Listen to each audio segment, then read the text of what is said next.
Amigos del buen toreo, sed todos bienvenidos a un nuevo episodio de nuestra semana, un nuevo episodio de Tauromaquias by Aitor. Hoy nos detenemos en una de esas trayectorias que dignifican, engrandecen y, por supuesto, dan verdadero sentido a la palabra tauromaquia.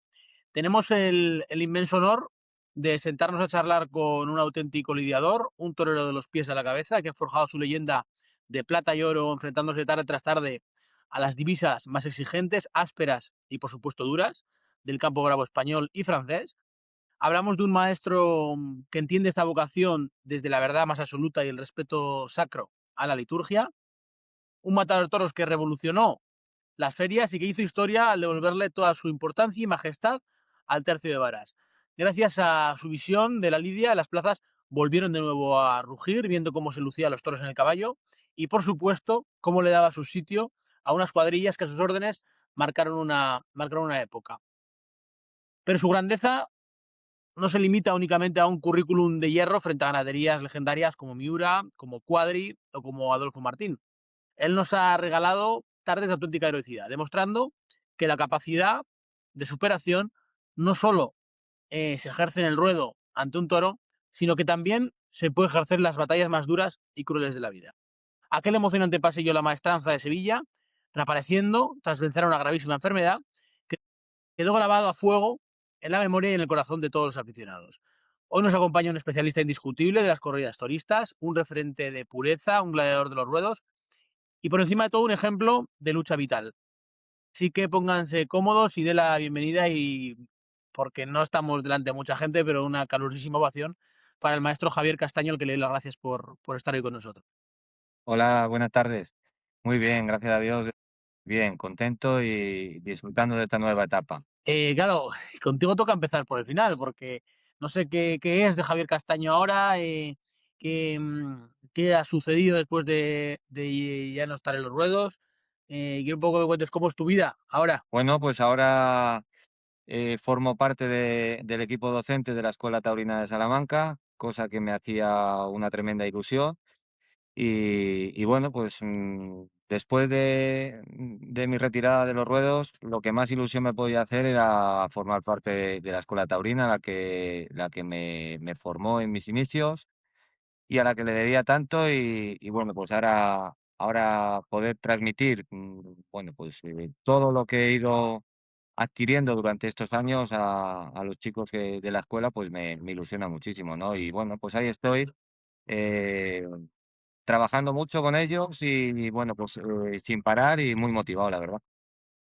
¿Sigues entrenando? Imagino que entrenas con ellos para no perder el ritmo, ¿o no? Sí, sí, ahora, bueno, pues en todos los entrenamientos, pues estoy pendiente de corregirles técnicamente. En lo físico también, eh, intentar estar a su altura y bueno, pues la verdad que no me he descuidado. Quiero que, como hacemos con todos, conozcamos un poco tu historia de dónde naces, cómo te da, por al final esto es una locura, o sea, pasa que nos hemos acostumbrado a escucharlas muchas veces, pero es una locura, ¿no? Que a un niño, a un chaval le dé por ser torero y que una cosa que te da con tan pocos años, de repente acaba siendo tu modelo de vida. Entonces me gustaría que me cuentes un poco cómo empieza la historia de Javier Castaño.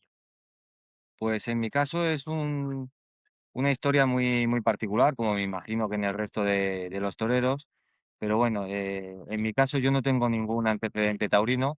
El único, bueno, pues, antecedente que tengo es mi padre, que siempre ha sido muy aficionado a los toros.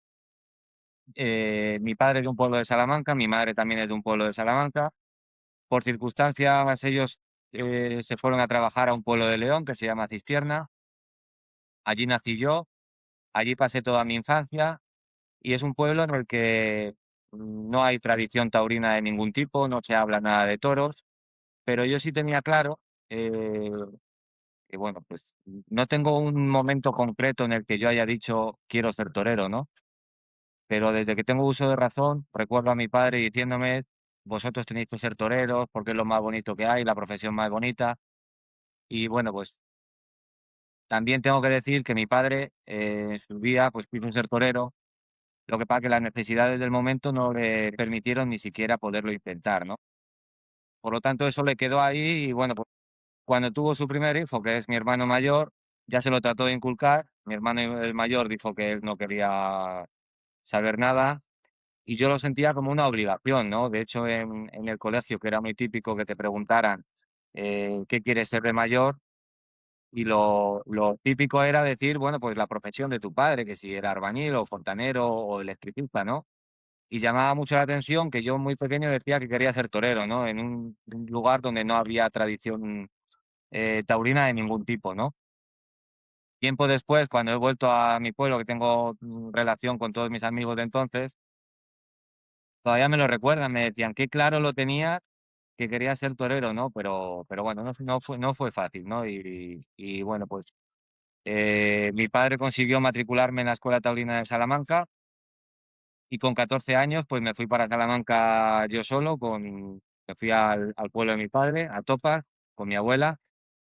No conocía nada, prácticamente nada, nada del mundo del toro y bueno, pues tuve que ir, bueno, pues haciendo mi camino desde el cero más absoluto, ¿no? Que ahí, ¿cuál era tu referente? O sea, ¿cuál era el torero que te llamaba la atención? Pues yo las referencias que tenía eran las corridas de toros que yo veía por la televisión, ¿no? O sea, porque es que ya te digo que es que en el pueblo donde yo vivía, en Cistierna, no había ninguna tradición. Por lo tanto, decir que tenía un referente en ese momento, eh, pues era, bueno, pues, prácticamente yo no lo tenía, ¿no? Yo la referencia que tenía era de escuchar a mi padre decir que yo tenía que ser torero, ¿no? Y bueno, pues me dejó con 14 años en la escuela taurina el primer día. Ahí sí que es cierto que todavía tengo los recuerdos muy frescos de ese día, de cuando entré en la escuela, de ver a mi maestro Juan José leer un cartel que había allí en la escuela y leerlo con mucha dureza y yo decir, digo, esto va a necesitar mucha dedicación, mucha constancia y esto no va a ser el juego. Aquí nadie regala nada. Y eso me dio a entender desde el primer día que lo que había iniciado no era una profesión nada fácil, pero yo había salido de mi pueblo porque quería conseguir mis sueños y no estaba dispuesto a volver a mi pueblo sin haberlo conseguido, ¿no? O sea, ¿y tenías algún capote, alguna muleta antes o entras completamente nuevo? No, no, tenía un capote que tenía mi padre cuando salía a las tapeas de las fiestas de su pueblo, un capote, bueno, pues que no era un capote profesional, ¿no?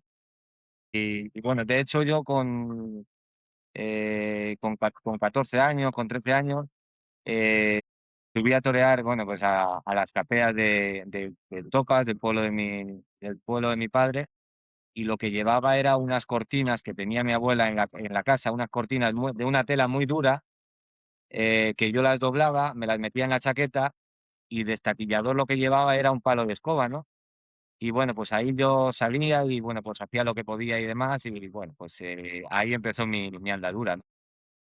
Y esos primeros años en la escuela, ¿cómo son? Porque has dicho que son duros, ¿qué es lo que te transmitía Juan?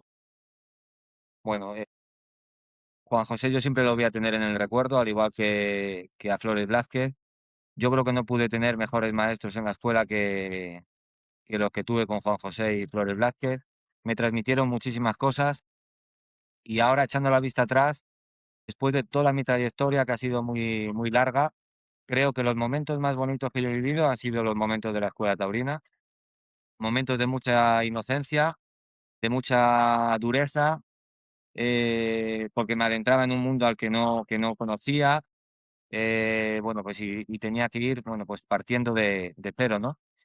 Juan José siempre me transmitió, bueno, pues los valores del toreo. Era una persona que quizás no hablaba a lo mejor mucho, pero cuando hablaba sentenciaba y todo lo que decía se te quedaba grabado. Incluso cuando no hablaba, solo con una mirada sabías, te transmitía muchas cosas, ¿no? Al igual que Flores Blázquez, que fue un profesional, bueno, pues muy grande y bueno, pues que me transmitió muchísimos consejos, muchas experiencias que me sirvieron luego a lo largo de mi carrera, ¿no?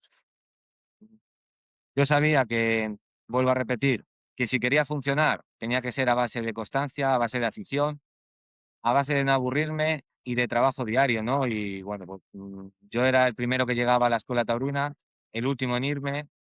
A mí me costaba un poquito más asimilar que al resto de los compañeros. Lo que otro compañero a lo mejor aprendía en 2 horas, a mí me costaba 4 o 5, pero no me costaba trabajo dedicarle todo ese tiempo, ¿no? Y al final, bueno, pues, fui teniendo mis frutos, ¿no? ¿En aquellos años coincides con algún matador actual, lo que luego también acabó siendo matador de toros en la escuela? Sí, coincido, en esa época estábamos lo que sean matadores de toros, Leandro Marcos, Javier Valverde, ¿quién más?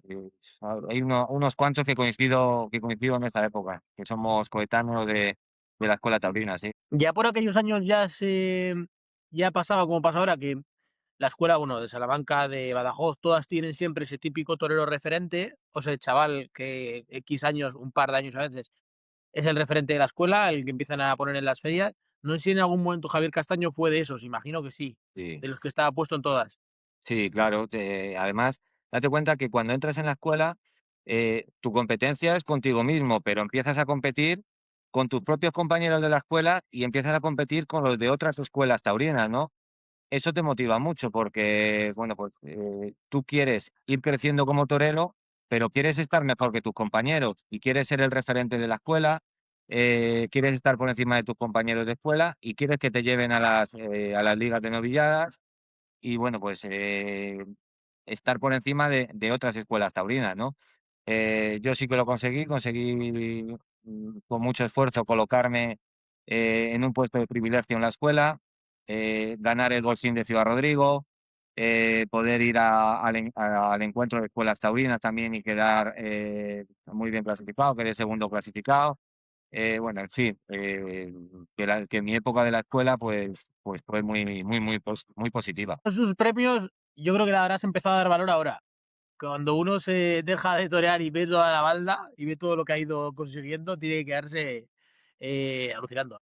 Sí, lo que pasa es que, mientras estás en activo y mientras, bueno, pues van sucediendo las cosas, realmente no eres consciente de lo que vas consiguiendo, ¿no? Porque, bueno, pues en esta profesión, se vive todo muy deprisa, lo que haces hoy no vale para mañana, necesitas, bueno, pues, siempre estás, metido en el mañana y quizá lo que me hubiera gustado más es haber disfrutado un poquito más del camino, ¿no? Ha habido veces que me ha costado, ¿no? Por la responsabilidad que siempre me he generado yo mismo, me ha costado mucho disfrutar del camino, ¿no? Em, en estos años, cuando ya estás en la escuela, es cuando metes a bueno, Damián, yo creo que entra cuando ya estás tú con caballos, ¿no? Bueno, Damián entró muy pronto. Damián, no, a Damián yo me lo empecé a llevar O sea, tú al eres el campo muy, culpable. sí, sí, al campo muy pronto. Entró en la escuela también muy pronto, viajaba conmigo a las corridas de toros.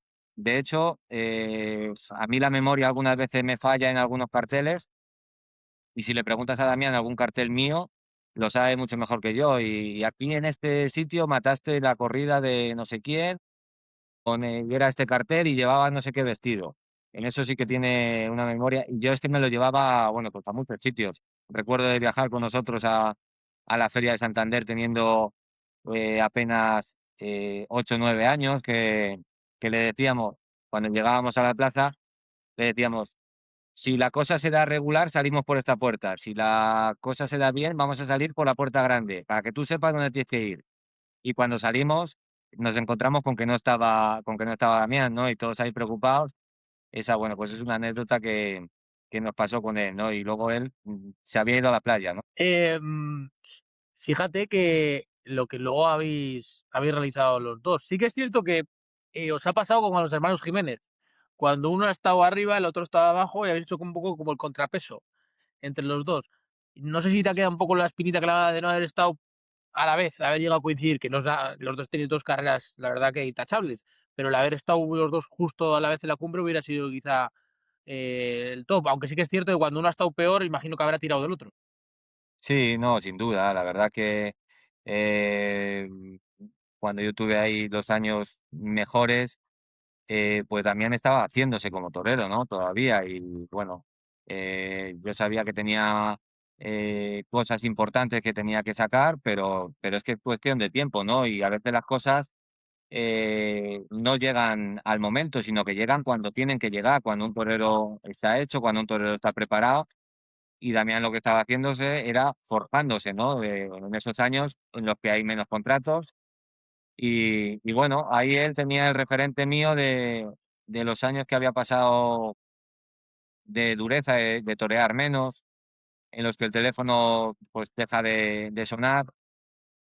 Y bueno, pues eso todo él lo ha vivido, ¿no? Por lo tanto, no le pillaba nada de eso de sorpresa, ¿no? Luego él relanza su carrera y bueno, pues yo ya estoy prácticamente, estaba a lo último de mi carrera, ¿no? Volviendo a la etapa de novillero, creo que vale la etapa de novillero con picadores, porque es una etapa en la que sí que sois, para mí es la más dura, porque estás a mitad de camino.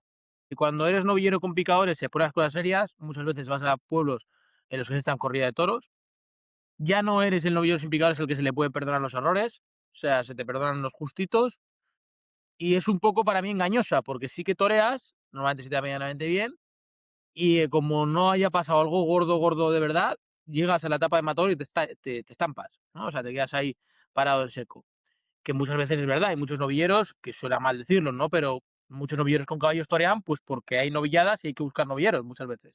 O cuando llegas a matar de toros, esto se acaba, porque hay muchísimos matadores de toros.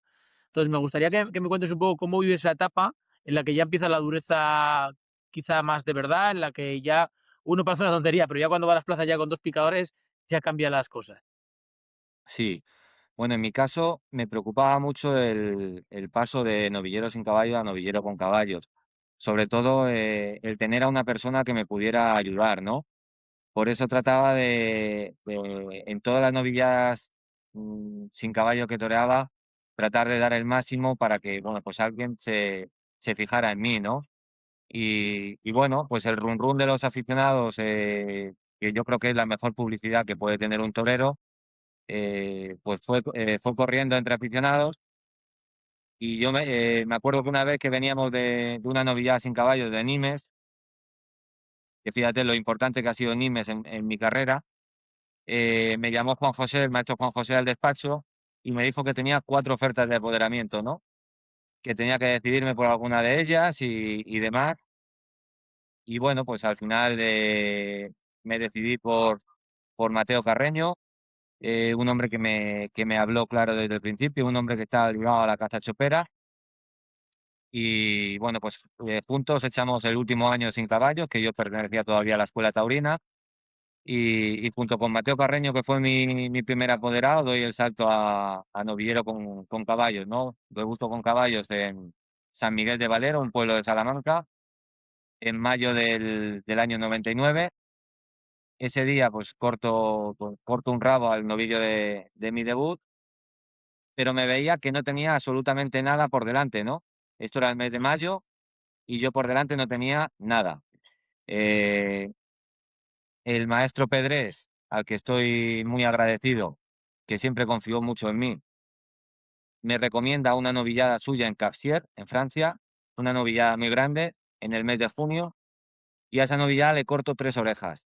Y a partir de ahí, bueno, pues nos empiezan a llamar de un montón de sitios de Francia, de Ayetmont, de Vice-Censac, de un montón de sitios, ¿no? Y todos los días, matando novilladas duras, matando una novillada de cebada gago, otra novillada de barcial, todos los días conseguía salir a hombros, ¿no? Y de una novillada iba haciendo otra. Al final terminé toreando ese año sin tener nada, terminé toreando 24 novilladas y yo creo que salía a hombros 19 o 20, ¿no? Y pisé novilladas, vamos, pisé ferias como Arnedo, como Algemesí, como Salamanca, donde corté 3 orejas también en mi presentación. O sea que, de dar el salto a novillero con caballo sin tener nada, hacer una temporada muy, muy buena que me dejaba posicionado para el año siguiente perfectamente, ¿no? O sea que de una casualidad nace tu vínculo con Francia, al final. O sea, de Sí, que el sí, sí. maestro Pedreste por un momento triunfas, porque la verdad que allí sí que es cierto que tienen esa memoria, y de ahí en adelante nace un vínculo que te acaba, no sé si eres consciente, de condicionando toda tu vida. Sí, sí, sí. La verdad que sí, la verdad que que triunfo con una novillada muy, muy fuerte. O sea, la novillada en una plaza de Capsier, el que la conozca, que es una plaza, bueno, pues ovalada, muy pequeña, que los novillos aparentaban muchísimo. Y ahí yo les logro cortar 3 orejas y de ahí, bueno, pues empieza el run run fuerte de Javier Castaño y a partir de ahí, pues me empiezan a poner, ¿no? Yo creo que eso no sucede desgraciadamente ahora, ¿no? Que los triunfos tienen tanta repercusión. El mío sí que la tuvo y lo que sí iba teniendo repercusión era que yo triunfaba día a día, ¿no? Y que, bueno, pues que el boca a boca de los aficionados diciendo que si había un novillero en Salamanca que tenía posibilidades, era muy bueno, ¿no? Claro, a lo que ibas que al final una oportunidad que tuviste, que la aprovechaste, te puso un sello, el de torero lidiador, que ya eso no se quita, es imposible quitárselo. Yo creo, yo conozco muy pocos que hayan Bueno, conseguido salir de ese circuito después. bueno, más que torero lidiador, lo que el run run que despertaba yo en ese momento era de un novillero que se arrimaba mucho, ¿no? Bueno, pues y además le daba igual la novillada que matara, porque bueno, pues yo me acuerdo que mi apoderado, Mateo Carreño, dice: "Nos han llamado para una novillada en Vicecensal, una novillada muy fuerte de Barcial, pero no la quiero hacer". Y digo: "¿No la quieres hacer? ¿Por qué? Si yo estoy en el momento y quiero torear y quiero sumar, novilladas y quiero dar toques de atención". Y al final sí es cierto que era una novillada muy, muy fuerte, que era tradición que se hiciera en agosto de Barcial en Vicecensaz. Le conseguí cortar una oreja a una novillada muy fuerte. Y bueno, pues todo eso, me iba dando más novilladas y de unas novilladas salían otras, ¿no? Que es como creo que debe de ser la carrera de un torero, ¿no? Eso son apuestas, me refiero. Ahora suena muy bien cuando lo dices, pero yo me pongo en el lugar de un novillero que sabe que va a matar corridas de toros, estando como quien dice todavía muy nuevo. Sí que es lo que imagino que con la escuela torerías bastante sin caballos, pero es una apuesta, o sea, te la estás jugando. Sí que es cierto que si esa apuesta sale bien, sales con una fuerza, primero, el respeto, por supuesto, de todo Francia y muchas ferias turistas, y segundo, con la capacidad de que te pongan lo que te pongan por delante, puedes con ello. Sí, pero date cuenta que lo único que tenía yo en ese momento era ganas de ser torero. Era lo único que tenía. No tenía otra cosa, no tenía nada que perder tampoco, porque como te he dicho antes, yo debuté con caballos sin tener nada por delante y todo lo que tenía era que ganar. Y lo único que tenía eran ganas de ser torero, ¿no? Y me pusieran lo que me pusieran. Es más, mi apoderado me decía la novillada que íbamos a matar, pero es que me daba igual, la verdad. Yo lo que quería era funcionar a toda costa y bueno, pues colocarme como un referente de los novilleros con caballos, ¿no? Esos años os suele pasar que se os pasan volando, ¿no? Porque vais empalmando una novillada con otra y al final vais enrachados y cuando paráis después de los años dices, madre mía, vaya, vaya momento que pasé, ¿no? Que iba todo tan rodado que pasa con muchísima velocidad. Sí, de hecho mi carrera de novillero fue muy, muy corta, porque bueno, se desencadenó todo muy, muy rápido. Ese año lo eché muy bueno, quedé posicionado muy bien de cara al año siguiente. Al año siguiente empiezo en el Encuentro Mundial de Novilleros de San Sebastián, que tanto éxito tuvo. Logro meterme en la final, que es donde un novillo me pega una cornada en la sila, en un cartel con Antonio Bricio, Sebastián Castella, Sergio Aguilar y yo. Y bueno, el ser finalista en el Encuentro Mundial de Novilleros me permite ir a México a torear, debutar en la México, cosa que me hacía una ilusión tremenda. Y a partir de ahí, bueno, del triunfo de San Sebastián, que consigo salir a hombros, pues viene Vista Alegre, viene mis tardes de Madrid, que son importantísimas, y viene, bueno, pues Sevilla también, bueno, pues viene una temporada importantísima, ¿no? En mitad de la faena hacemos un alto para hablarte de un auténtico tesoro de nuestra tierra, la colmena de Doña Melosa. El lugar donde la miel sigue haciéndose como siempre, 100% natural, pura, sin aditivos y con ese respeto absoluto por las abejas y por el campo que tanto valoramos. Más de 100 años de tradición avalan un producto que sabe a dedicación, a oficio y a sostenibilidad. Cuando eliges la colmena de Doña Melosa, eliges apoyar a una empresa local que cuida lo suyo y lo nuestro. Descubre su miel y todos sus productos en lacolmenadedoñamelosa.com. hace falta eso hoy en día, ese tipo de, no sé cómo decirte, de afición por parte del sector, ¿no? Oye, pues ese tipo de detalles. Oye, pues triunfas en una feria y te ponemos en la México. No sé, parece una chorrada, pero para un chaval me imagino que es tremendo, ¿no? Un novillero, de repente presentarse a los Relatos de México, o sea, ver aquel coso tiene que ser una cosa que, oye, es una oportunidad. Y hoy en día hay muy pocos certámenes, salvo las de los circuitos que se están haciendo, que premien un poco a los chavales, que le den ese plus de ilusión a través de ganarse contratos por pura meritocracia. Claro, es que lo que más ilusión te puede hacer es que tus triunfos sirvan para que te contraten en otros sitios, ¿no? A mí en ese momento estaba descubriendo las ferias, ¿no? Y bueno, pues todo lo que fuera surgiendo me hacía una ilusión tremenda, ¿no? El debutar en la México, ni te cuento, de hecho, una de las espinas que se me han quedado clavadas ha sido confirmar mi alternativa en la México, ¿no? Eso se me quedó ahí como una de las cosas que no concebí, ¿no?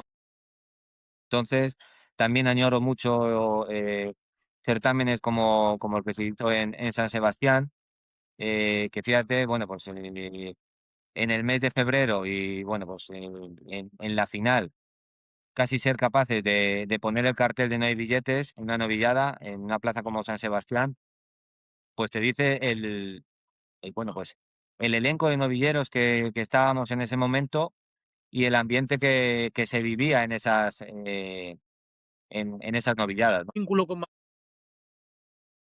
Bueno, pues en Madrid eh, debuto en marzo del año 2000. Era un día que me ilusionaba muchísimo y me responsabilizaba a partes iguales, ¿no? La gente me había visto ya en las novilladas anteriores y bueno, pues ya se hacían las apuestas de gustará en Madrid, no gustará, a ver si tu toreo, bueno, pues cala dentro de la afición. Y yo lo que tenía claro, de hecho, recuerdo que yo me vestía en el Hotel Victoria y coincidí con el padre del Fandi en la recepción y me dijo, tienes que ser como tú eres, olvídate de Madrid. Y yo eso lo tenía claro, la verdad. Y bueno, pues fue una tarde que no triunfé porque lo pinché, pero que aún hay gente que me recuerda todavía esa tarde, ¿no? Bueno, pues del impacto que creó mi presentación allí en Madrid. Y bueno, pues de ese día conseguimos hacer la Feria de la Comunidad y la Feria de San Isidro. En la Feria de la Comunidad corto una oreja, que también estuve a punto de salir a hombros. Y bueno, pues en la Feria de San Isidro, que bueno, pues ya logro salir a hombros con una novillada del Torreón. Y aquello sí que me lleva a firmar esa misma noche, bueno, pues una temporada repleta de novilladas, ¿no? no llega a Madrid después de haber matado ese tipo de novilladas, llega más tranquilo. No, no, no, a Madrid nunca se llega tranquilo. A Madrid siempre llegas con muchísima responsabilidad. Pero estés en la posición que estés. El torero que necesita de Madrid bueno, pues para relanzar su carrera, pues va responsabilizado. El torero que es máxima figura va con una responsabilidad tremenda, ¿no? A Madrid tranquilo no se va nunca, ¿no? Y si fueras tranquilo, malo, ¿no? Tú tienes que tener esa responsabilidad, la responsabilidad eh, que quiere decir que te vas a arrimar, ¿no? Cuando un torero está tranquilo, malo, ¿no? ¿Cómo fraguaste la alternativa? ¿Cómo se realiza? Porque esto siempre es muy bonito de recordarlo, ¿no? Porque pues esa ignorancia, oye, cómo se cierra un cartel, cómo te lo comunican, quién te llama. Bueno, eh, yo en ese año de novillero, en la Feria de Valencia, yo me lesiono. Un novillo de Sánchez Arjona me pisa el pie y me lo fractura. En ese momento yo llevo 27 novilladas toreadas. Esa semana me ponía líder del escalafón y bueno, yo ahí ya tenía planteada lo que iba a ser mi alternativa, que iba a ser en Salamanca. Fíjate con la fuerza que yo llegaría de novillero que tenía, había toreado hasta ese momento 27 novilladas, perdí 33 y 8 corridas de toros, ¿no? Entre ellas la alternativa, que era en Salamanca, ¿no? Me lo comunican mis apoderados, yo quería tomar la alternativa en Salamanca y bueno, la verdad que luego todo se torció por ese pisotón que en teoría yo creía que me iba a tener parado una semana y me tuvo parado mucho tiempo. Llegaba el mes de septiembre, después de haber perdido todo lo que quedaba de julio, todo agosto y prácticamente todo primero de septiembre. Mis ganas de querer tomar la alternativa precipitan mi reaparición, que reaparezco en Albacete, cojo perdido, con una novillada de Pedrés también. Y ese día, bueno, pues me echan uno para atrás, sale un sobrero de Adelaida y me pega una cornada en el cuello, ¿no? Entonces, bueno, ahí ya decidimos de que la alternativa es imposible que yo la pueda tomar. Y bueno, pues fueron momentos muy duros, ¿no? Porque, bueno, pues de tener una temporada tan bien planteada, que se tuerza todo de mala manera, pues bueno, pues la verdad que duele bastante, ¿no? Pero bueno, pues ya eh, llega el invierno y se replantea todo, se empiezan a mirar posibilidades, se habla con Valencia para poder tomar la alternativa en Valencia y finalmente, como ese invierno se había hecho cargo de mi carrera la casa chopera, y bueno, pues me plantean una alternativa de lujo en San Sebastián, ¿no? Y bueno, la verdad que me hacía mucha ilusión poderla tomar en San Sebastián, porque había estado en el Encuentro Mundial de Novilleros, porque era una plaza de primera, porque iba a ser televisada, porque iba a ser el primer novillero que tomara la alternativa en la plaza de Illumbe. Y bueno, pues eran muchas connotaciones que hacían de la tarde que fuera especial, ¿no? Es que el problema de Salamanca es más, es tarde, es una feria que es bastante tarde y el hecho de estirar demasiado el chicle hubiera sido seguramente contraproducente.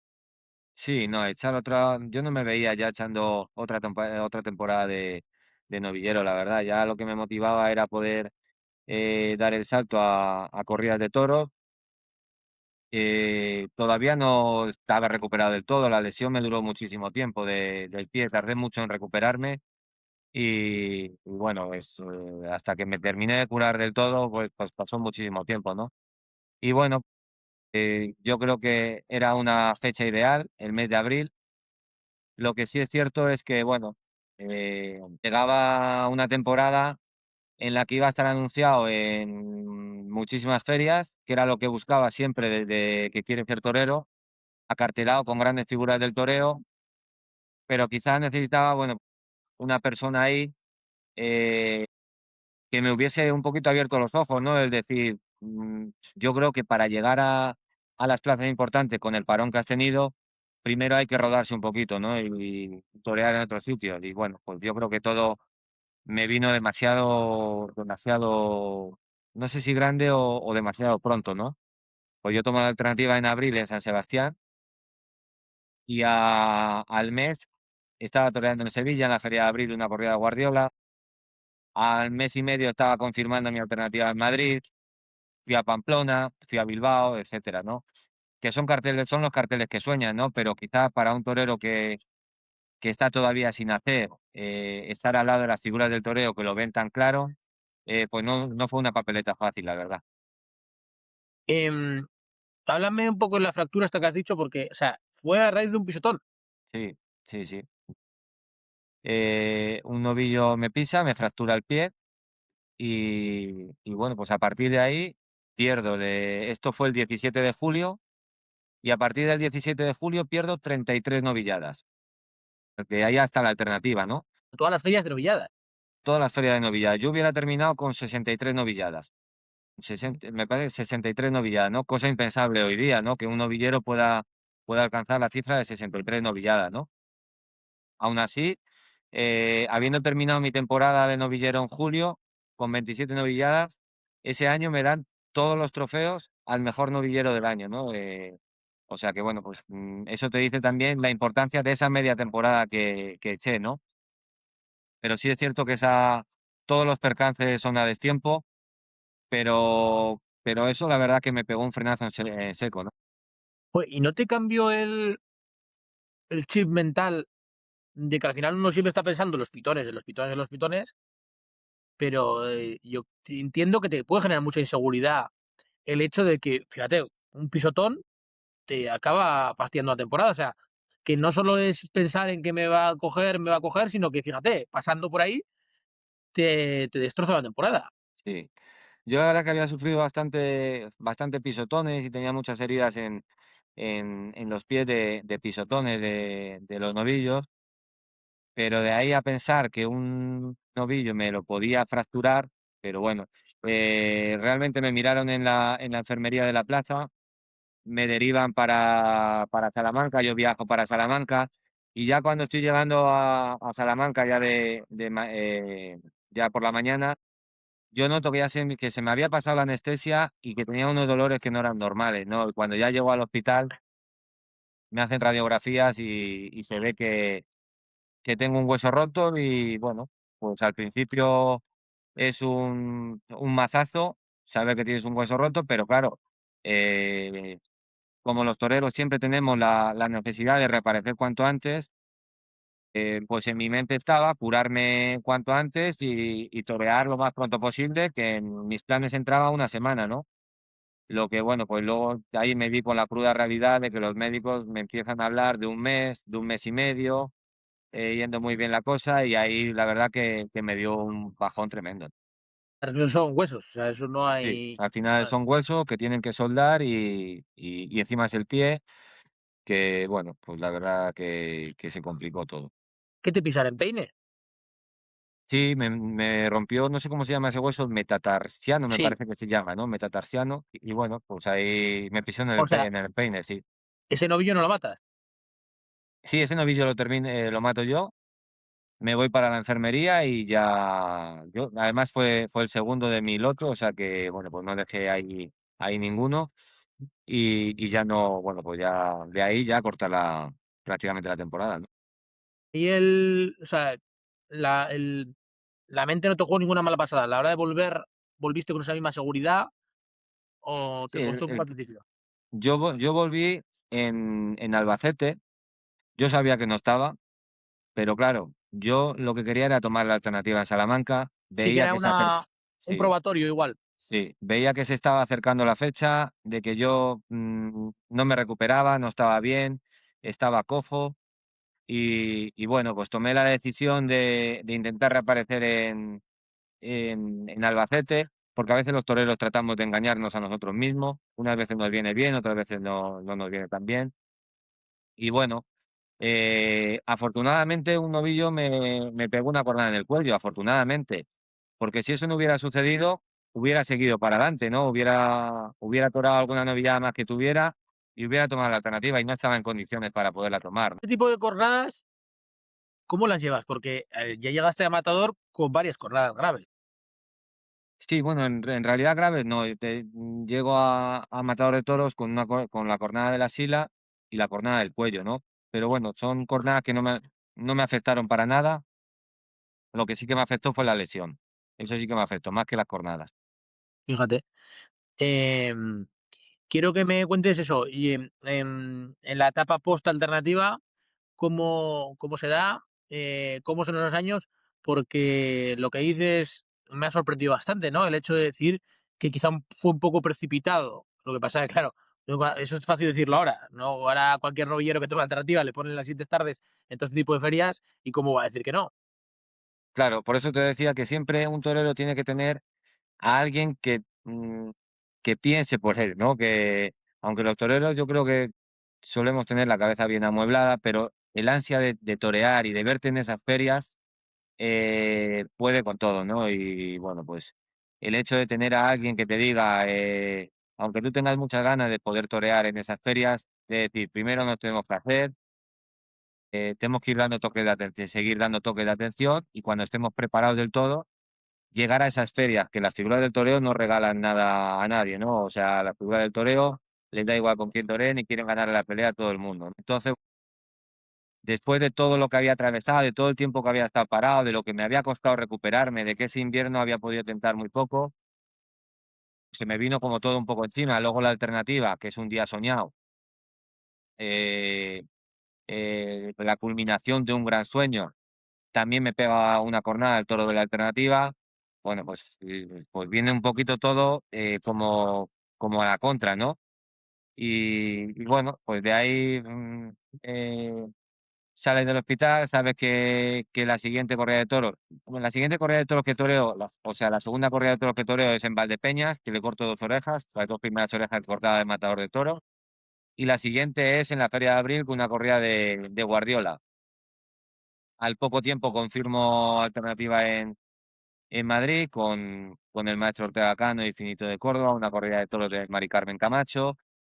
Pero bueno, pues el triunfo no llega y bueno, pues quizás yo que no tengo el oficio suficiente para desenvolverme en esas ferias, pues intento pues atropellar un poquito la razón y bueno, pues y acortar demasiado las distancias a los toros, cosa que me había encantado muy positivamente cuando era novillero, pero que el mal planteamiento de matador hizo que, bueno, pues que todo, bueno, en realidad, una cosa, el planteamiento de las faenas, que yo acortaba demasiado las distancias a los toros, porque no estaba realmente hecho para darle la batalla a las figuras. Por lo tanto, yo hacía lo que mejor sabía hacer, ¿no? Y eso fue un planteamiento erróneo. Luego ya cuando me quedé parado y cuando ya caí al pozo del olvido, yo tuve que recapacitar y saber por qué había caído. Y que eso es importante en un torero, el saber en qué has fallado para poder recuperarte y relanzar tu carrera, ¿no? Y eso yo lo tenía claro. Yo sabía que mi planteamiento a los toros había sido erróneo, que a cada toro había que darle la lidia que necesita y que, bueno, pues que había que prepararse mucho en el campo, que había que prepararse mucho técnica, físicamente y sobre todo mentalmente para cuando llegara la oportunidad estar preparado y volver a las ferias, ¿no? Es que eso que has dicho es que es verdad, porque cuando uno es novillero se le premia el valor, o sea, es como que se pone en valor, para la redundancia, que un torero se los pase cerca, pero cuando uno es matador y lo hace, le ponen el sello de suicida. Eh, bueno, han habido muchísimos toreros, no voy a citar varios, pero en los últimos años ha habido varios a los que se les ha puesto esa etiqueta y claro, y encima, si se une a percances, o sea, tienes todas las papeletas para que digan que esta es la línea en la que estás llevando y que lo estás llevando mal. Ahora, cuando uno cae en el pozo, como decías, es muy difícil. Bueno, estás prácticamente obligado a hacer reflexión, porque estás parado y el tiempo, el tiempo parado te hace pensar, ¿no? Pero qué difícil es tirar hacia adelante, porque esto es muy bonito decirlo una vez lo pasas, pero en esa etapa que no tienes nada, tener que entrenar, tener que hacer las mismas cosas que hacías antes y pensar, que es muy difícil también para mí, yo creo, el conseguir que la gente no se olvide de ti cuando tiene otras vueltas para olvidarse porque no estás toreando. Sí. Bueno, a mí también me pasa algo curioso. Yo ese año toreo, no recuerdo bien si son 39 corridas de toros, el año de mi alternativa. Al año siguiente baja el número de actuaciones a 27, pero hago una gran temporada. O sea, que yo ahí salgo a hombros de mitad de faena, de mitad de faena, de mitad de temporada, perdón, hacia adelante, salgo a hombros prácticamente en todos los sitios donde me anuncian, en plazas importantes también, en Logroño, en Barcelona, en Almería, al lado de figuras del toreo. Y me doy cuenta cuando llega el invierno, bueno, que creo que voy a tener la tercera temporada de Matador, una temporada bien planteada, y me veo que me han cerrado el grifo y que las oportunidades no llegan, ¿no? Tengo que ir a San Isidro con una corrida de cuadri a resolver mi temporada y a partir de ahí, ese año ya solo toreo 12 corridas de toros y al siguiente ya solo toreo 4 corridas de toros, que ya fue cuando toco fondo del todo y toca irse para su casa, para mi casa y reflexionar y saber que bueno, pues que, bueno, pues que he caído en el pozo del olvido, me va a costar salir de ahí, pero sé que, bueno, que confío siempre en mis posibilidades y bueno, que lo tenía muy difícil, fueron años complicados, confiando mucho en mí, metido en el campo de Salamanca, en el que los ganaderos siempre me dieron mucho cuartel, siempre confiaron mucho en mí y eso me hacía estar metido en mi profesión, ¿no? Que es importante. ¿Te sentiste engañado en algún momento por alguna apoderado? No, pero date cuenta, por mi carrera han pasado un montón de apoderados, con unos he tenido más feeling, con otros he tenido menos, unos me han hecho las cosas mejor, otros me las han hecho peor, pero bueno, yo estoy agradecido a todos porque, bueno, pues en mayor o menor medida, bueno, pues todos han tratado en el momento en el que han estado a mi lado, de aportarme lo mejor, ¿no? Hay veces que se ha conseguido, otras veces no. Sí es cierto que cuando termina la temporada del 2004 en la que yo toreo 4 corridas de toros nada más y rompo mi relación con Mateo Carreño, que fue quizás la relación más duradera junto con la de Tiburcio Lucero, yo me pongo a llamar a apoderados y nadie me quiere apoderar. O sea, llamé infinidad de apoderados y ahí me di cuenta que no iba a ser fácil, ¿no? Confió en mí Alejandro da Silva y bueno, pues a partir de ahí, de su confianza me dio mucha moral y a partir de ahí, bueno, pues empecé a remontar un poco, ¿no? Eché 2 años buenos con él, bueno, pues incluso llegué a cortar una oreja en Madrid con él, 4 orejas en León, o sea que cada actuación yo iba teniendo o sabía que podía dar lo mejor de mí para poder volver a las ferias, ¿no? Aquello, la verdad que el que Alejandro da Silva quisiera apoderarme en ese momento tan duro me dio mucha moral. ¿Dónde crees que empieza la remontada? Bueno, la remontada empieza en manos de Tiburcio Lucero. Yo ahí paso unos años que pasan por mi carrera varios apoderados, como es Alejandro da Silva, del que guardo muy buenos recuerdos y me hizo las cosas muy bien. Luego estoy otro par de años con Pedro Carra, he hecho otro año con José María Cerezo y José López, y a partir de ahí, bueno, surge que me apodere Tiburcio Lucero, y yo creo que aquello fue el momento clave para yo volver a las ferias. Fue un año en el que Tiburcio echó, como se dice, la pata para adelante, confió en mí ciegamente, empezamos a hacer corrida de toros, con él maté yo la primera corrida de toros de Adolfo Martín, y todos los sitios donde íbamos toreando iba triunfando, ¿no? Y entonces en aquel momento era empresario de Zaragoza, era Ignacio Zorita, ¿no? Me acuerdo que mi apoderado era muy amigo de Ignacio Zorita, yo también luego con el tiempo fui muy amigo de Ignacio Zorita, al cual guardo un respeto y una admiración tremenda y un cariño, bueno, pues inmenso, ¿no? Y le pidió el favor de que me pusiera en Zaragoza, ¿no? Que era muy difícil porque había toreado nada más, y me parece que a la feria de Zaragoza llegaría con 11 corridas de toros más o menos, ¿no? Pero le dice, me tienes que hacer el favor de ponerme a Castaño en Zaragoza. Lo tienen que ver, que además es televisado, una plaza de primera, lo tienen que ver como sea, que está en un momento extraordinario. Y le dijo Zorita, dice, no te preocupes, que Castaño va a estar puesto. Presentó los carteles en la Diputación y bueno, pues mi nombre lo querían echar para atrás, ¿no?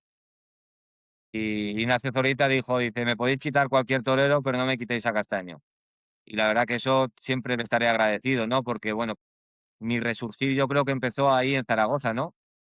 Llevaba tiempo sin aparecer por una feria de primera, esa era televisada, era una corrida de cuadri muy grande, muy voluminosa como lo de cuadri, y consigo cuajar un toro eh, y a mí me deja un sabor de boca tremendo, ¿no?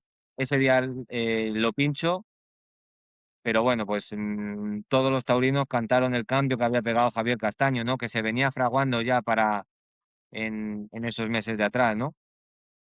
Y bueno, esa fue importantísima, ¿no? A partir de ahí me empiezan a llamar de alguna plaza francesa, me llaman de vicecensar para el año siguiente ya, corto una oreja a un toro de pala, me llaman para Jerez, le corto 2 orejas a un toro de José Escolar, y esa temporada yo ya voy haciendo corrida de toros, ya voy sumando más corridas de toros, y bueno, pues tengo la llamada de Simón Casas para confirmar mi alternativa en Nimes en el mes de septiembre con la corrida de Miura, la primera corrida de toros de Miura que yo iba a matar. Ese día le corto 2 orejas al toro datilero y ese toro sí que me pone en todas las ferias. Ese toro es el que de verdad me lanza a todas las ferias. O sea que fue, digamos, un cúmulo de, de actuaciones sucesivas.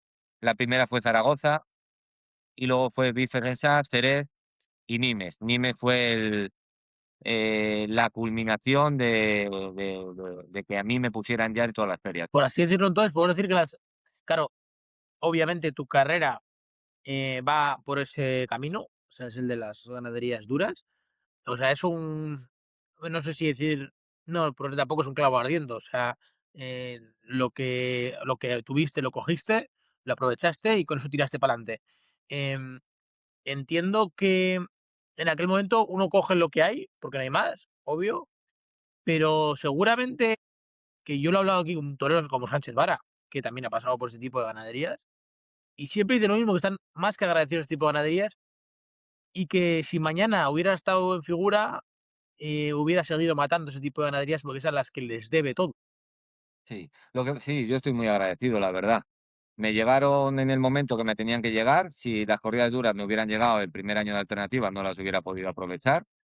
Eso lo tengo claro. Me llegaron después de una madurez tremenda y me llegaron en el momento en el que yo veía toro por todos los lados. Me encontraba en ese momento en el que un torero decimos que está fresco, que lo ve claro. Y cuando un torero está fresco, transmite enseguida y le valen un número de toros importantes, ¿no? Y eso fue lo que me pasó a mí en ese momento. Que bueno, pues aun matando corridas duras, eh, pero me veía muy bien, me veía muy fresco delante de los toros y eso lo pude aprovechar durante unos años. Te imagino que tu padre lo disfrutaría una barbaridad.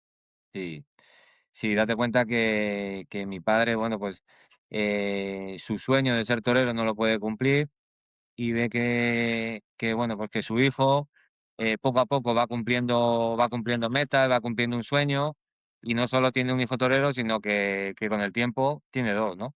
Y otro modo de espadas. Y otro mozo de espada, sí, al final todos vinculados con el mundo del toro. Lo que en principio empezó como el sueño de mi padre se terminó convirtiendo en la vocación prácticamente de toda la familia, ¿no? Oye, ¿y cuándo nace? Porque, a ver, Javier Castaño, si hoy en día pones Javier Castaño en Google, nos sale La tarde de Sevilla, la aclararemos después. Y, por supuesto, la cuadrilla aquella que confeccionas, que, que además, ahora te preguntaré, porque en algún momento vas a coincidir de nuevo con David Dalid, que él también está con su escuela.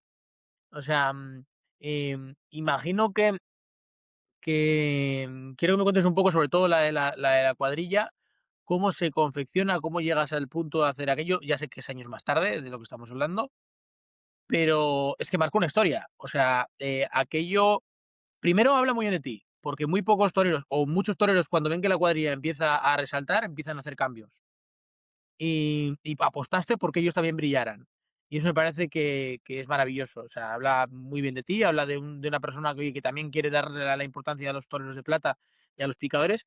Pero ¿cómo nace esa cuadrilla y cómo te empiezas a dar cuenta de la que tienes montada? Porque de repente tienes montada una cuadrilla que decían que era la mejor. Bueno, eso fue una idea.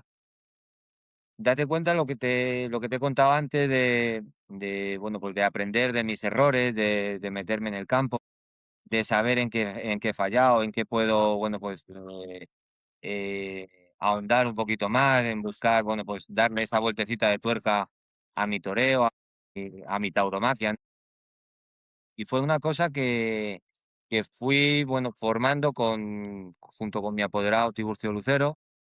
Yo lo iba diciendo bueno, pues siempre me ha gustado mucho, pues un toro que tiene posibilidades, tratar de reducir todas esas posibilidades, ¿no? Y bueno, sabes que en Francia siempre ha gustado, gusta y gustará siempre pues la suerte de vara, igual que en España, ¿no? Todas las suertes bien hechas gustan en todos los lados, ¿no? Pero bueno, al principio se buscaba lo que era la suerte de varas, ¿no? Bueno, pues tenía un picador que sabía torear perfectamente a caballo.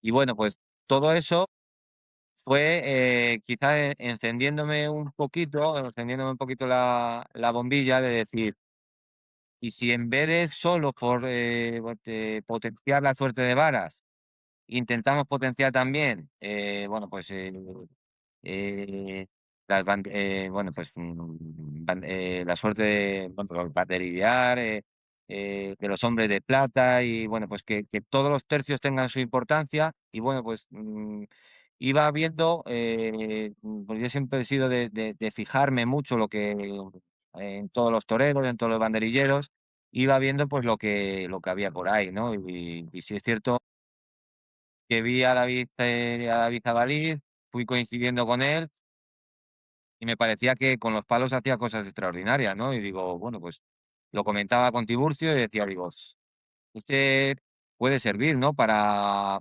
dar espectáculo en ese tercio. Y bueno, pues nos pusimos en contacto con él, lo contratamos y a partir de ahí, pues siempre tratábamos de ir mejorando, bueno, pues un poquito más la cuadrilla, ¿no? A partir de ahí, luego llegó Marco Galán, luego llegó también Fernando Sánchez.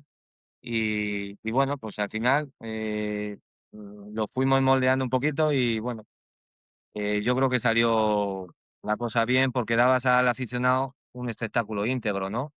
Que no se basaba solo en tu faena de capote y de muleta, sino que, bueno, pues había mucho contenido durante la lidia. Yo traté, de buscar siempre, eh, el lucimiento en la lidia, ¿no? ¿Qué quiero decir con esto? Pues que estaba como muy establecido el que un banderillero lidiara un toro y banderillara otro, ¿no? Y yo tenía ahí una cuadrilla que tenía a Marco Galán, que con el capote era muy, muy bueno, es muy bueno, pero que con las banderillas bajaba bastante, ¿no? Y sin embargo tenía a David Adalid, que con las banderillas era muy bueno, pero con el capote, pues le costaba, ¿no? Y entonces yo lo fui cambiando eso, bueno, en favor del espectáculo, ¿no? ¿Qué es lo que mejor se le da a cada uno? ¿A Marco Galán el capote? Pues yo quería que los dos toros los lidiara Marco Galán. Y a David Adalid, ¿qué era lo que mejor se le daba? Las banderillas. Quería que los dos toros los banderillara David Adalid. Para que no bajara el espectáculo en ningún momento, ¿no? Y yo fui moviendo mis fichas y las fui colocando a mi manera para que el espectáculo, bueno, pues fuera importante, ¿no? Y bueno, pues al final creo que lo conseguimos, ¿no?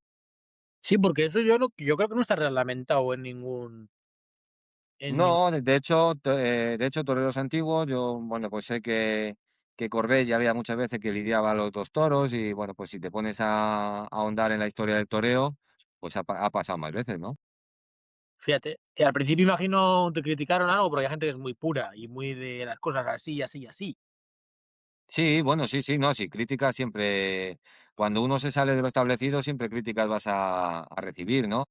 Pero bueno, pues yo creo que en la plaza, bueno, pues cuando salen tus toros, el que manda es el torero, y dentro de que haya unas normas establecidas, pero tú lo que haces siempre es en favor del espectáculo, ¿no? Por lo tanto, no tiene por qué molestarle a nadie, ¿no? Siempre que vayas en favor del espectáculo, ¿no? Y lo de torear con la montera puesta, ¿de Bueno, dónde te surgió? Porque Damián también lo hace. sí, pues la verdad que yo me sentía muy torero con la montera, ¿no? Además me parecía que era una estampa muy, muy añeja, muy de toreros antiguos, ¿no? Y bueno, pues yo siempre me la dejaba calada en los segundos toros, lógicamente, y en faenas que veía posibilidad, ¿no? Porque la verdad que me sentía muy torero con la montera y era una estampa como muy añeja, como muy antigua, ¿no? Y eso me gustaba, ¿no? Ahora quiero que me hables del. Has dicho que la lesión más, o el momento más duro fue la lesión del pie, pero imagino que lo del cáncer es otra película aparte. Sí, Eh, Quiero que me cuentes un poco, aquí Damián lo contó un poco por encima, pero al final el protagonista eras tú. Sí que es cierto que Damián, por lo que tengo entendido, fue una figura clave que te acompañó todos los días.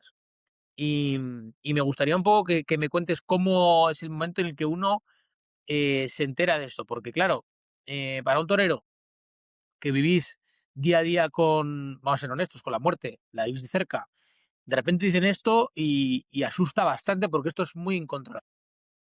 sí. Bueno, pues fue en el año 2016 y yo cumplía 15 años de matador de toros y la verdad que me preparé muy bien, me estaba preparando muy bien durante el invierno porque quería que fuera una temporada especial. Pero bueno, empezando enero, me surge un dolor repentino en el bajo vientre, un dolor muy, muy, muy fuerte.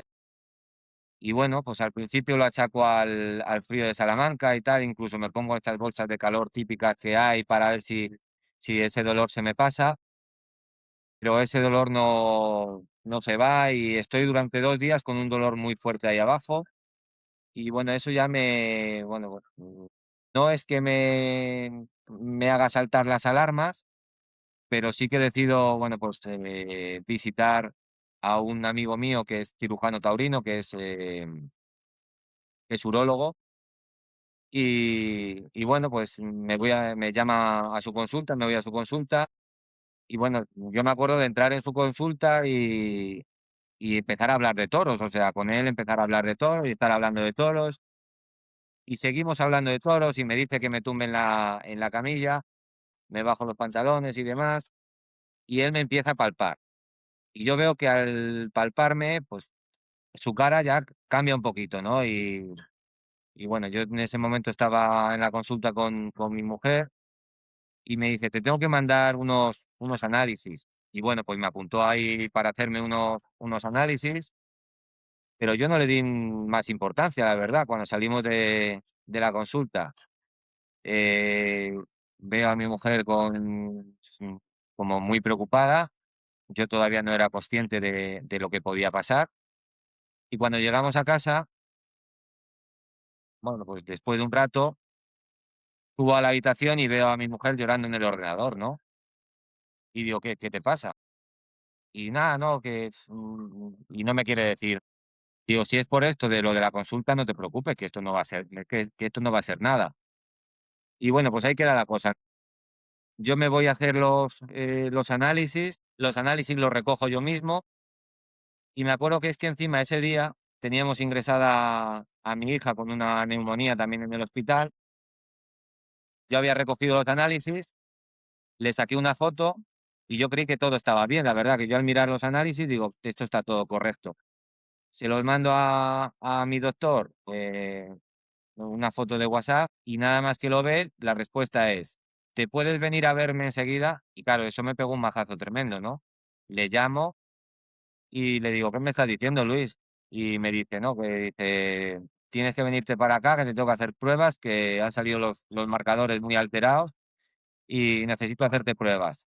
Imagínate bueno, pues el jarro de agua fría que me soltaron en ese momento, ¿no? Bueno, pues en ese momento me voy para la consulta del doctor, bueno, para el hospital, y ahí me hacen todo tipo de pruebas, porque bueno, el miedo del doctor era que eso se hubiera extendido al pecho, a la cabeza, etcétera. Entonces, bueno, gracias a Dios vimos que eso no se había extendido, que estaba localizado y bueno, pues la verdad que todo fue muy rápido porque al día siguiente de mirarme ya me operan y luego después, bueno, pues ya me pongo en manos de mi oncóloga y bueno, me dice que voy a tener un tratamiento de quimioterapia que va a ser duro. Y bueno, pues a partir de ahí me pongo en sus manos y bueno, pues lo que yo creí que iba a ser fácil porque soy deportista y porque siempre me he cuidado y no he bebido y no he fumado, bueno, pues me costó mucho porque los efectos de la quimioterapia me estaban dejando, bueno, pues destrozado, ¿no?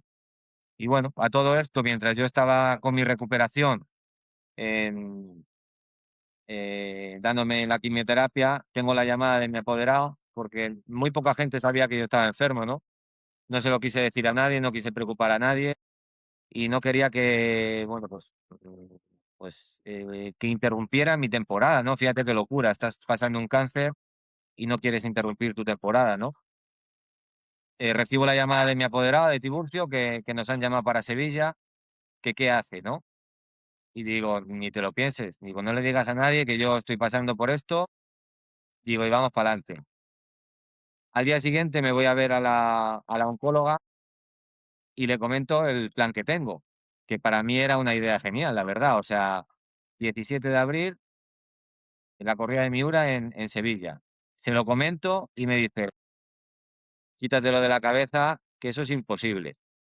Y fíjate cómo me vería la oncóloga, la cara que se me quedó, que me dice, pero vamos a ver, Javier, ¿tú qué es lo que quieres? ¿Torear o curarte? La verdad que le hablé muy claro, le digo, yo quiero curarme, pero para curarme es muy importante que yo pueda estar anunciado en Sevilla. O sea, mi ilusión y mi salida va a estar en que yo esté anunciado en la corrida de Sevilla, para que yo me pueda venir arriba. Y me dices, una meta, sí. Y me dice, si esa es tu ilusión, yo aunque sé que es muy difícil, yo te voy a ayudar. Y a partir de ahí, codo con codo y bueno, pues no fue fácil porque cada vez que se acercaba cuanto más se acercaba la cita, más devastado estaba yo por los efectos de la quimioterapia. Y bueno, pues con tan solo 19 días de antes de la cita de Sevilla, me dan el alta, me meto en la consulta de la oncóloga y me dice que a partir de ahí que trate de hacer vida normal, que trate de no recibir ningún golpe, etcétera. Y digo, bueno, si supieras que de aquí de la consulta me voy a Zariche, que voy a atentar a casa de Miura, y bueno, pues yo creo que fueron los 19 días más intensos que yo he vivido en mi vida. O sea, no ha habido 19 días que yo haya vivido con tanta intensidad, con tanta ilusión, con tanta incertidumbre como los que viví en ese momento, ¿no? Imagino que después de vivir esto y estando en ese entorno, porque cuando alguien enferma ese tipo de enfermedades se acaba rodeando de gente que también las tiene y algunos lo superan y otras no. Entonces, entiendo que te cambia la perspectiva de vida por completo. Sí. Sí, la verdad que valoras cosas que antes no le dabas importancia y, y yo aprendí a valorar absolutamente todo. Date cuenta que yo estaba viviendo cosas desconocidas para mí. O sea, yo me levantaba por la mañana y tenía una hemorragia por la nariz, dejé de tolerar el agua. A los tentaderos donde iba, me iba con una cerveza sin alcohol o una Coca-Cola porque no toleraba el agua. Yo, en cuanto probaba el agua, empezaba a vomitar. Ese tentadero de Zariche, cuando yo llego a Zariche, bajo la ventanilla del coche y me pongo a saludar a Antonio Miura y no me conoce. O sea, bueno, pues ese día en el tentadero de Miura que no soy capaz de pegarle 3 tandas seguidas a una vaca. Eso decía eh, Damián. Sí, bueno, pues hablando después con Antonio Miura, dice, no veas lo preocupado que nos quedamos ese día, sabiendo que después, en 19 días, tenías que matar la correa de casa y demás. Pero bueno, pues yo sabía que me quedaban 19 días, los ganaderos me echaron una mano tremenda, todos los días estaba en el campo, eh, todos los días me engañaba yo un poquito, yo llevaba a los tentaderos a un banderillero, a mi hermano el mozo de espada, a Damián. Y yo cuando terminaba una vaca, aun sabiendo que estaba asfixiado, que me faltaban fuerzas, yo siempre les preguntaba, ¿cómo me has visto? Y ellos me decían, no, muy bien, muy bien. Y aunque yo sabía que era mentira, pero me venía muy bien que me mintieran en ese momento. Y bueno, pues al final llegó la cita de Sevilla y bueno, pues me acuerdo de vestirme de torero en el hotel, de llegar gente a verme, de llorar ese día, bueno, pues la gente que iba a verme y bueno, pues me daba un abrazo y bueno, pues yo no quería ver a gente llorando ahí a mi alrededor porque era un día de mucha responsabilidad y bueno, pues lo que viví ese día yo creo que son los recuerdos más intensos que yo he vivido en una plaza de toros. ¿En qué momento se comunica a la afición que estás pasando por esto y que porque imagino que habría gente, aunque tú dijeses que vas a llegar, mucha gente dudaría, incluso seguro que el empresario tendría algún plan B por si a última hora Javier Castaño no llegaba. Sí, seguro, sí, seguramente no, porque bueno, yo comunico que he salido de una enfermedad porque lógicamente todo el mundo me iba a ver, ¿no? Si había perdido el pelo, había perdido las cejas, estaba Las fotos son eh, impactantes, no, lo sí, siguiente. estaba, bueno, pues hinchado por la medicación también, bueno, pues un montón de defectos que me hacían imposible ocultar mi enfermedad, ¿no? Por lo tanto, cuando la oncóloga me da mediante redes sociales, aquello tiene un impacto tremendo y si, bueno, si me había costado durante la enfermedad soltar lágrimas, cuando vi la reacción de toda una profesión, de compañeros, de aficionados, la verdad que ahí, bueno, pues era muy difícil poder contener las lágrimas. Es fácil dudar en ese momento de si vas a ser capaz de llegar, ¿no? Yo lo tenía claro, ¿no? Bueno, pues me iba viendo cada día un poquito mejor en los tentaderos y bueno, tenía claro, ¿no? Bueno, lo que yo no sabía es que iba a resultar, bueno, pues un impacto verme así. Ahora sí que me resulta un impacto verme, ¿no? En ese momento no me resultaba así, ¿no? Yo veía la cara de la gente que me miraba y sí veía que, bueno, que, como que la cara distinta, sorprenderse de verme así. Yo me sorprendo ahora al ver las imágenes ahora. Gente que no ha vivido una quimioterapia, o sea, ¿eso cómo está? Tan toda la gente que lo ha vivido cuenta que no puedes hacer nada. O sea, es que estás como si te hubiera pasado un tren por encima. Yo fíjate que le dije a mi oncóloga, digo, nada, pues, porque me dijo, la quimioterapia que te vamos a dar va a ser muy dura. Y digo, me acuerdo que le dije, digo, yo no tengo problema, digo, si yo he sido deportista, digo, si no he bebido, dice, peor. Dice, la gente que aguanta mejor la quimioterapia son la gente que ha bebido, la gente que... o sea, Acostumbrar al cuerpo a una mala vida. y no se equivocó, la verdad que a medida que iban pasando las sesiones de quimioterapia, yo me iba encontrando peor, o me iban pasando cosas experimentando cosas extrañas. Me llegó a preguntar mucha gente que qué le tenía más miedo bueno, yo me dedicaba a una profesión de riesgo, pues si le tenía más miedo al toro, a la profesión o a esto. Y siempre lo dije, el miedo al toro, el miedo a la profesión, es un miedo que estás acostumbrado, que convives con él, incluso lo necesitas. Pero el miedo a la enfermedad es un miedo distinto al qué pasará, que cada día No puedes controlar nada. experimentas algo que no es normal, como las hemorragias que tenía, muchísimas cosas, ¿no? Que me iban pasando y no sabía si eran normales, si no eran normales, y luego, bueno, pues yo cada vez que me pasaba algo, llamaba a la oncóloga o llamaba a Luis Carrasco, que era mi médico, y bueno, pues ellos me iban tranquilizando también un poco, ¿no? Y mal humor también. Más que mal humor, tenía momentos malos en los que yo quería entrenar y no me veía, ¿no? O sea, de hecho, yo llevaba una vía puesta durante toda la semana, ¿no? Tenía la vía puesta en el brazo durante toda la semana. Yo quería entrenar y no podía, ¿no? Eso te genera pues un nivel de ansiedad, ¿no? Porque, bueno, pues no puedes preparar la cita como quieres. Aparte, no puedes hacer vida normal porque estás machacado y, bueno, pues eso me generaba un estado bueno, pues de ansiedad. Se puede decir entonces que el torero salva al hombre, porque yo, cuando estuvo aquí Damián, él decía que lo que dices, ¿no? Que te mentían, que, vamos, imagino que te lo habrá dicho a ti, ¿no? Que te decían que todo muy bien, pero que ni ellos mismos confiaban en que la tarde de Sevilla podría darse también porque decían que prácticamente no podías ni acabar los tentaderos. O sea, y llegas a Sevilla y no sé si pues aparecería ahí algo, no sé si será el traje de luces, algo, la torería, el ser torero, que de repente hace que puedas matar una corrida de Miura en Sevilla y hacerlo con decoro. Sí.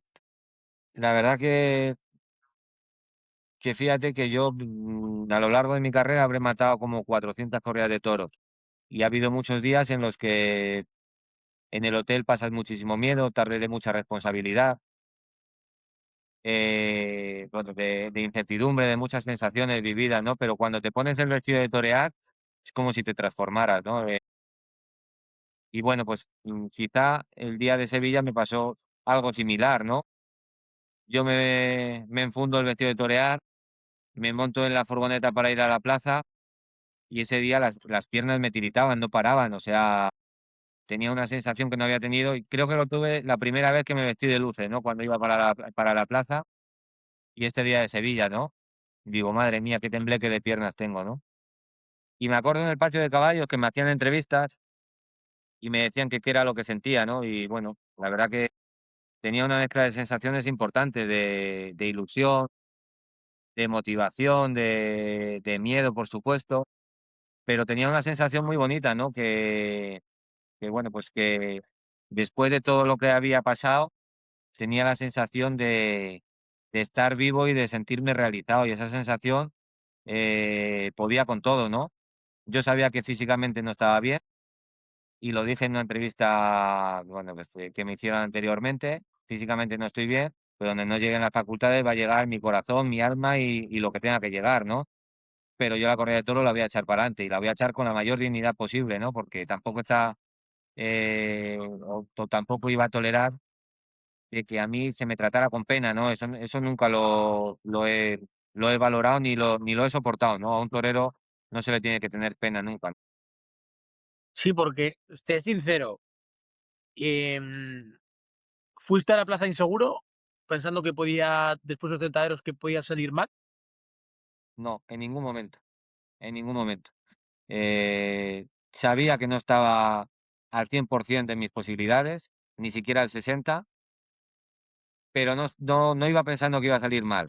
Iba pensando y convencido en mis posibilidades de que aunque no tuviera las fuerzas necesarias, yo iba a echar la tarde para adelante y la iba a echar bien. Y bueno, La pues cuando terminó esa tarde, y cuando yo estaba deshaciendo el paseillo, creo que ha sido de los días más felices de mi vida, ¿no? El decir, ya está, ya aquí ya me he recuperado del todo, ya lo que venga después ya voy a poder con todo, ¿no? Que de hecho lo que vino después era otra corrida de Miura en Madrid, otra corrida de Miura en Mont-de-Marsan y otra corrida de Miura en Pamplona. Esa fue mi recuperación. Después de, bueno, esos años, la verdad que hay años bastante buenos, bastante rotundos, pasas por todas las ferias de nuevo, o sea, son un poco otra remontada. Se puede decir que tu carrera es un poco como una montaña rusa, en la que ha habido momentos muy buenos, momentos en los que poco. Es cierto que ha habido muchos toros en tu situación, ¿no? Pero quizá que se caracteriza en tu situación capaz de levantarte en situaciones muy adversas, que eso me parece lo más difícil, porque oye, al final cuando uno está siempre plano en la misma línea, es bastante más básico para mí, más sencillo.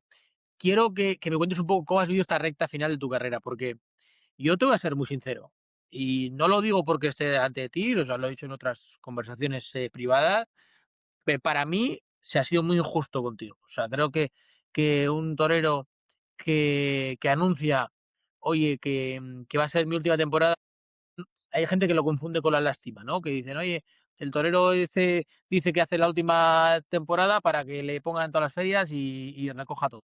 Ya no voy por ahí. O sea, creo que esto es cuestión de méritos propios. Y ya no hablo de que te tengan que poner en todas las ferias, pero hombre, hay ferias en concreto en las que lo lógico es que estés. O sea, hoy, por ejemplo, ayer, si no me equivoco, se anuncia Málaga. Y en Málaga a Maripaz Vega le han dado la oportunidad de despedirse en su tierra. Me parece que es una cosa de admirar por parte de la empresa, por supuesto, y tener esa sensibilidad. Yo creo que tendrás la espina clavada de Salamanca. Sí, lógicamente. Yo cuando anuncié que iba a ser mi última temporada, porque sentí que era el momento. De hecho, este año cumplo 25 años de alternativa, que podía haber esperado y hubiera podido ser este, pero sentí que, bueno, que era el momento y anuncié que iba a ser mi última temporada, pero no por recoger nada, la verdad, que además lo dejé bien claro. Yo no quiero recoger nada, quiero, si toreo 5 corridas de toros, en el que poder, bueno, pues sentirme por última vez como torero en los sitios que me contraten, que me da igual, la verdad. Si había sitios que me hacía mucha ilusión poder estar, que sabía que era difícil, pero que bueno, que no, no me voy de la profesión con ningún resquemor, ¿no? Sí es cierto que la espina me quedó clavada con Salamanca, ¿no? Sobre todo, bueno, pues por el trato recibido, más que nada, porque yo creo que he sido un torero representativo en Salamanca, que después de las 3 figuras del toreo que ha habido, he sido el torero que más correa de toros ha toreado y aquí han salido toreros importantísimos en Salamanca. Entonces, bueno, pues yo creo que mi carrera, bueno, pues eh, merecía por lo menos que, bueno, pues que mis paisanos hubieran podido verme una última tarde y yo haber podido hacer un esfuerzo para bueno, pues para que la gente de Salamanca pues me viera en plenitud. Yo creo que es la única vez que he leído un comunicado de Javier Castaño, o de las muy pocas. Sí, pues, la verdad que yo no he hecho, pero ese día quise hacerlo porque la verdad que sentí que el trato y la verdad que a nadie le gusta que le falten el respeto, eh, pero yo creo que a los toreros mucho menos, ¿no? Por parte de la empresa, y no quiero remover nada, pero por parte de la empresa no se actuó bien. Y lo quise manifestar así y vamos, y no vuelvo la cara, que lo volvería a decir y de hecho lo estoy diciendo, ¿no? A mí se me puede comunicar que es muy difícil que yo entre en la feria, pero se me puede Claro. comunicar de distintas maneras, ¿no? Y yo lo puedo entender. ¿Lo puedo entender o no? Pero las formas en las que actuaron, no las comparto. Y lo quise transmitir y lo plasmé en un comunicado, ¿no?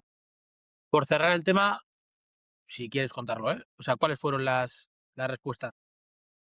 Bueno, al principio sí que me llegaba por terceros de que yo iba a estar bien anunciado en la feria. Luego veíamos que pasaba el tiempo y que salían carteles y que a nosotros no se habían puesto en contacto nadie con nosotros. Mi apoderado se intentaba poner en contacto con ellos, no le cogían el teléfono, no le respondían a los WhatsApp, cosa que me parece una falta de respeto para un torero, para cualquier torero, pero para un torero que ha sido representativo en Salamanca y que ha llevado el nombre de Salamanca con orgullo por todas las ferias prácticamente del mundo, ¿no? Pues me parecía una falta de respeto, ¿no? Y bueno, pues al final eso fue lo que más me dolió. Para ir finalizando, Javier, te voy a pedir que me contestes a las preguntas clásicas. Primero te voy a pedir que me cuentes alguna anécdota. Siempre os pillo en frío, que eso me gusta, porque ahí veo la capacidad de improvisación vuestra. Y siempre os digo lo mismo, oye, pues siempre tenéis, oye, pues América, viajes, por supuesto, furgonetas, que es donde siempre pasan cosas. A ver si te acuerdas de alguna anécdota curiosa que puedas contar.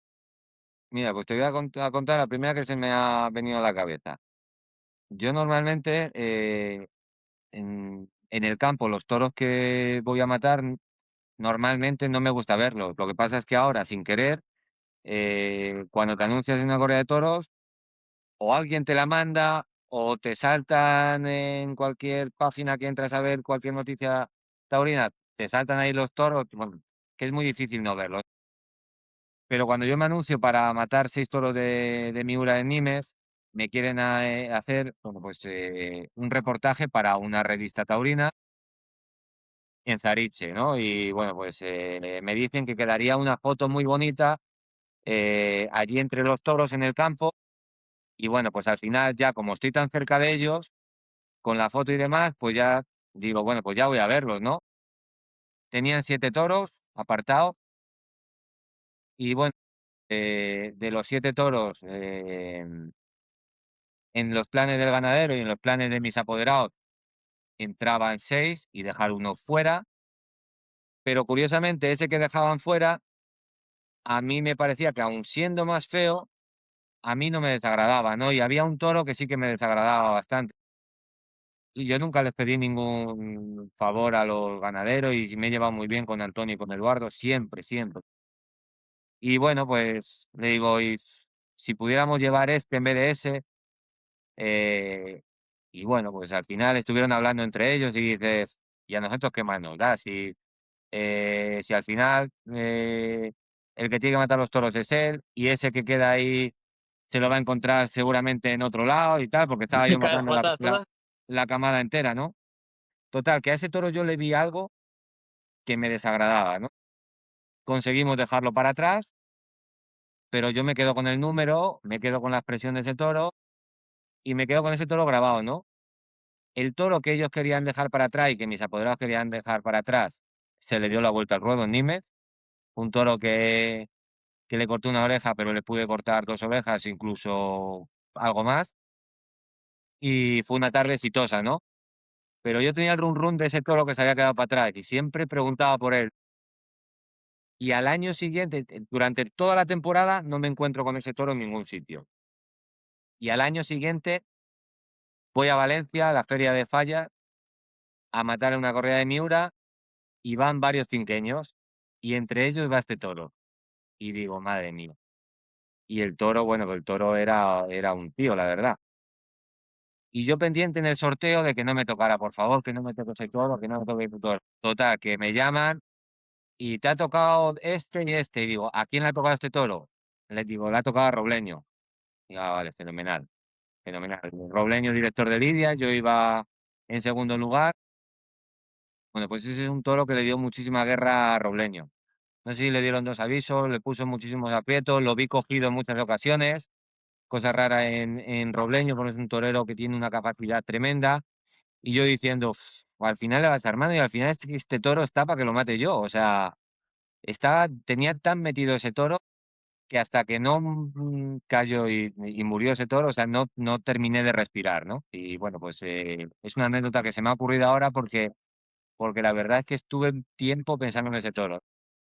Conclusión, no hay que ver los toros, no hay que ir a los sorteos. Exacto, no, al final es que siempre, hay algún toro que te desagrada más y al final eso hay que evitarlo, ¿no? A tu hermano también ya le dije que también me decía que no le gustaba verlos, que bueno, aparte nos pasó una cosa curiosa a él y a mí en Bilbao, pero, eh, ya le dije porque la vez que mató a Samuel Flores, que volvía a Madrid, era inevitable que se encontrase los toros porque salían por todos los Sí, en lados. todos los lados, sí.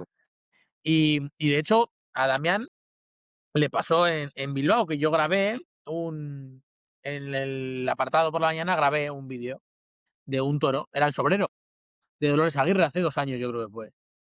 Y casualidad de la bueno, Damián vio la historia en Instagram y le escribí de: "Oye, que sepas que tranquilo, que este toro es el sobrero, ¿qué tal?".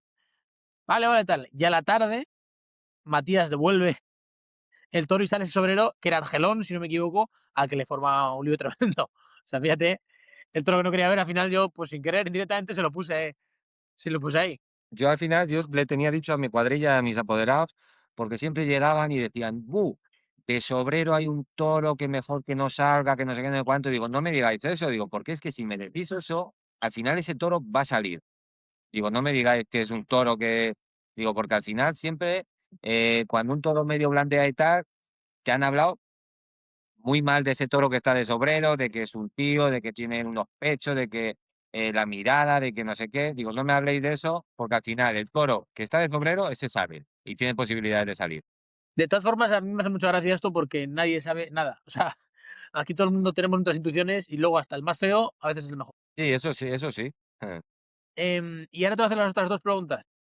Quiero que me digas la mejor tarde de toros de tu vida, es decir, ya ahora, día de hoy en el retiro, elegir una, solo una, y la peor, la que digas: "Oye, pues esta fue la peor con diferencia", que esas las vivís todos. O sea, todos tenéis, aquí han pasado varias figuras que también han tenido sus tardes malas, obvio. ¿Y cuál ha sido la peor y la mejor? Pues la mejor tengo faenas que me han dejado muy, bueno, muy realizado, pero quizá la más importante, la tarde más importante, por la importancia que tuvo, sería la corrida de los 6 toros de Nimes, que, bueno, por cierto, marcó un hito en mi carrera y en la historia del toreo, ¿no? Hasta el momento muy pocos toreros habían matado 6 toros de Miura en una plaza de primera y con un resultado de 5 orejas, ¿no? Por lo tanto, creo que esa la pondría por encima de las demás, ¿no? Y bueno, y tardes malas, pues alguna ha habido también por ahí, alguna ha habido. ¿Más de una en concreto? Bueno, me acuerdo de alguna más, sí, de alguna más que ha Quiero habido por acordarte ahí, de una, de muchas no, hombre, tiene que ser solo una. de alguna más que algún toro me ha puesto en muchos aprietos y bueno, pues he llegado a pasar momentos de mucho apuro. Pues la verdad que Javier, quiero darte las gracias por haber estado hoy con nosotros, porque la verdad que tienes una historia bastante particular, diferente, por supuestísimo de superación, aunque esto no será el primero que te lo diga. Pocos toreros pueden decir que tienen una persona que se haya preocupado por relatar sus vidas y sus batallas, como es en el caso de tu libro.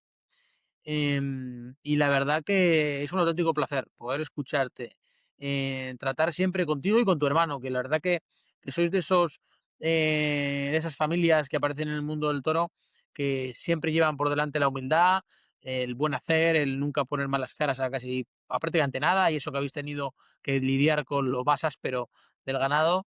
Y de verdad que te doy las gracias, la enhorabuena por tu trayectoria. Oye, que ojalá pronto te podamos seguir viendo, que no te perdamos la pista, que es a veces el principal temor que tenemos cuando os retiráis.